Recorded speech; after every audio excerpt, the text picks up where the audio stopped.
Monsieur Coulon. Pas cette fois. Bon, je suis content que Balzac revienne à l'honneur dans cette enceinte, parce que j'avais entendu dire que c'était un écrivain réactionnaire et misogyne. Donc je suis content de l'entendre citer, ça me fait plaisir.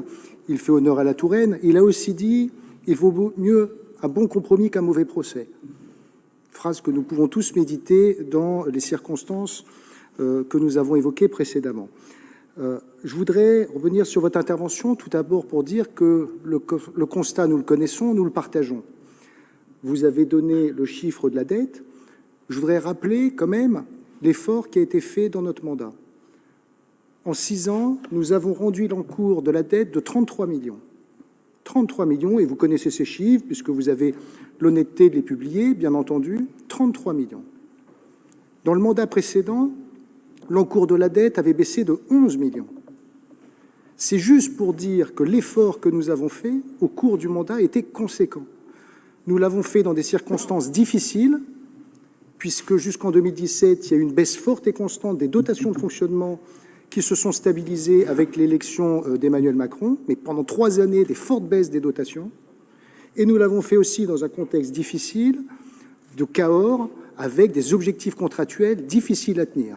Néanmoins, et il faut, je pense, sur ce sujet-là, tous saluer le travail de Serge Babary, de Christophe Boucher, avec leurs adjointes Françoise Amiot et Hélène Millot, un travail conséquent a été fait.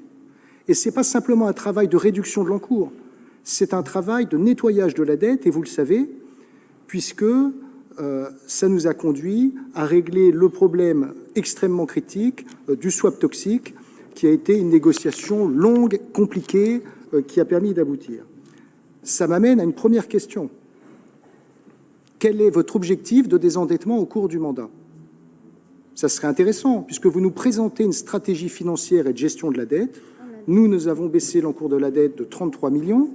Quel est l'objectif de désendettement que vous fixez pour les finances de la ville de Tours au cours de votre mandat? Vous êtes arrivé depuis 1 an, vous maîtrisez bien votre sujet, vous maîtrisez bien la mécanique financière. Je pense que la dette aujourd'hui est notée AA, vous l'avez dit, c'est une bonne notation, mais je pense que les habitants de la ville de Tours aimeraient connaître quelle est la stratégie, parce que emprunter 55 millions dans la presse, ça fait un peu peur, même si ce n'est pas de la mauvaise gestion, je vous l'accorde, mais j'aimerais connaître cet objectif. Deuxièmement, les constats, on les partage, donc on ne va pas épiloguer. Le montant de la dette est élevé, les taux sont élevés, même si les taux les plus élevés ont réussi à être résolus. C'est une dette in fine. Nous n'avons jamais fait, mais vous l'avez reconnu, d'emprunt in fine, donc c'est quelque chose dont nous avons hérité, qui conduit à un constat de sous-investissement, avec une difficulté à entretenir un patrimoine immobilier. Aujourd'hui, le patrimoine de la ville de Tours, c'est 600 000 mètres carrés. 600 000 mètres carrés. Ça m'amène à ma deuxième question. Quelle est votre stratégie immobilière?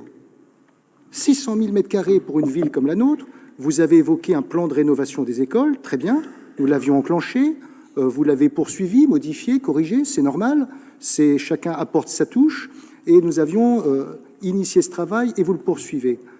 Mais on ne peut pas dire, nous avons une dette grise avec la difficulté à entretenir un patrimoine immobilier qui est colossal, sans avoir une stratégie immobilière.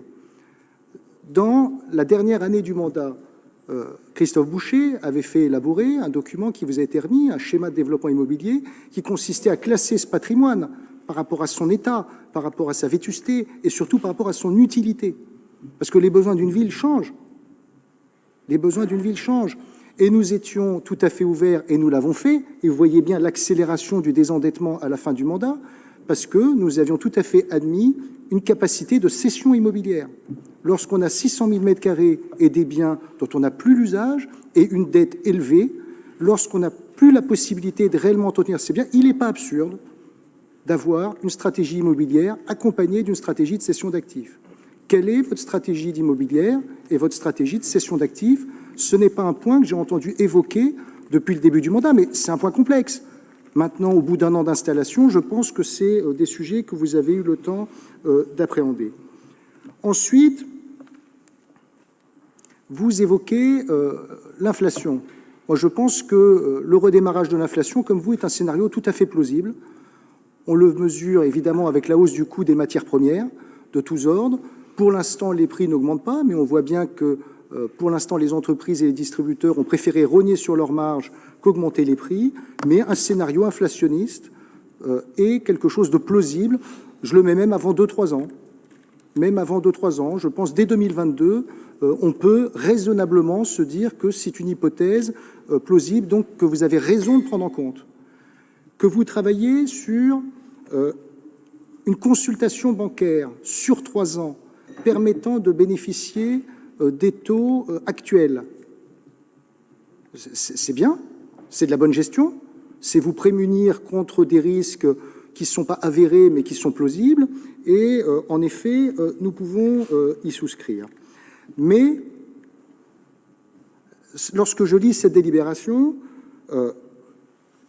c'est pour ça que nous nous abstiendrons, même si nous pouvons considérer qu'elle est une gestion qui n'est pas déraisonnable, c'est que nous n'avons aucune prise sur le type d'emprunt et de taux qui vont être souscrits après le vote de cette délibération. La phase de consolidation, alors il y a 3 tranches, on a tous vu ça, il y a 10, 15, 30, et vous les lèverez, j'imagine, selon les hypothèses inflationnistes ou pas, et en fonction des besoins de la ville. Très bien. Mais vous dites option à taux fixe, option à taux variable. Les taux variables, ils ont été une catastrophe pour la ville de Tours. Et vous le savez. Donc je vois cette hypothèse dans la délibération. J'imagine que dans un souci de bonne gestion, vous ne voulez pas fermer cette porte en ayant les 2 hypothèses à l'esprit lorsque vous conclurez vos emprunts. Mais moi, je ne peux pas voter une délibération où on nous dit qu'on va faire un emprunt pour aller jusqu'à 500 millions sans que nous ayons part à la décision avec une hypothèse à taux variable. Donc je peux comprendre la stratégie permettant sur ces 3 volets d'emprunter 55 millions d'euros, mais comme nous ne saurons pas, ou alors, c'est ma 3e question, après la stratégie de désendettement, la stratégie immobilière, comment ou pas vous associerez les groupes d'opposition au choix que vous ferez. Parce qu'on a vu dans le passé, il y a des maires qui ont signé des emprunts et 30 ans après, 20 ans après, on paye toujours avec des montages financiers qui ont été catastrophiques pour la collectivité. Donc moi, je peux soutenir cette stratégie de consultation qui, en effet, me semble fondée, mais en revanche, je ne peux pas signer un chèque en blanc des décisions qui seront prises, qui ne nous seront pas communiquées avec des circonstances que nous ne connaissons pas. Voilà ce que je voulais dire. Nous aimerions avoir réponse à ces 3 questions, pas forcément ce soir. Pas forcément ce soir, mais puisque vous avez un souci de bonne gestion, je pense que votre stratégie de désendettement et votre stratégie immobilière sont aussi des outils permettant d'améliorer la situation financière de notre ville et donc sa capacité à investir pour ses habitants. Je vous remercie.